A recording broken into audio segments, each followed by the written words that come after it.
అన్యాయం ఏంటి? ప్రజల కోసం బరాబర్ ఆ క్వారీలో ఇబ్బంది అవుతుంది, ఇల్లీగల్గా నడుస్తుంది క్వారీ. అది రేవంత్ రెడ్డి బేనామీ, సీతక్క బేనామీ, కడియం శ్రీహరి బేనామీ, ఎమ్మెల్యే నాగరాజ్ బేనామీ. వాళ్ళ బేనామీలకి కొన్ని ఇందులో రాస్తాడు.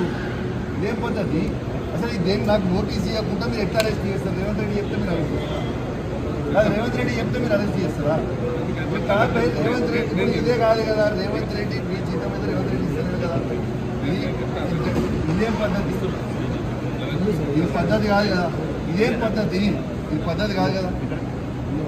ఇది పూర్తిగా అన్యాయం.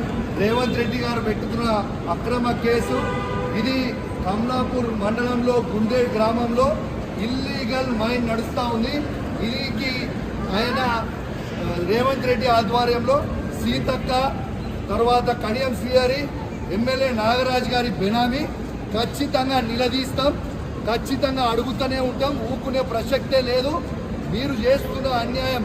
ఇల్లీగల్ మైనింగ్ నడుస్తుంది అక్కడ. కేవలం 2.5 హెక్టర్స్ మాత్రమే ఉంటే ఇలా ఆడ ఇల్లీగల్ మైనింగ్ 20 ఎకరాలలో చేస్తూ ఉన్నారు. గుండేడ్ గ్రామ ప్రజలందరికీ కూడా చాలా ఇబ్బంది అవుతూ ఉంది. గుండేడ్ గ్రామ ప్రజలు మొత్తం కూడా ఇబ్బంది పడుతూ ఉన్నారని చెప్పి కూడా ఈ సందర్భంగా తెలియజేస్తా ఉన్నాను. ఆ ప్రజలు ఇలా హెల్మెట్లు పెట్టుకొని మరి చేసే పరిస్థితిగా ఉంది. ఇలా ప్రజలందరూ కూడా గమనించాలి. ఇలా రేవంత్ రెడ్డి గారు చేస్తున్న అక్రమ అరెస్టులు, అక్రమ కేసులకి నువ్వు రేవంత్ రెడ్డి గుర్తుపెట్టుకో.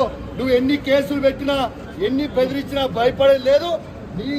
నీ సంగతి తప్పకుండా చెప్తాం, ఖచ్చితంగా ప్రజలలో చెప్తాం, ఖచ్చితంగా చెప్పే ప్రయత్నం చేస్తాం. జై తెలంగాణ, జై కేసీఆర్.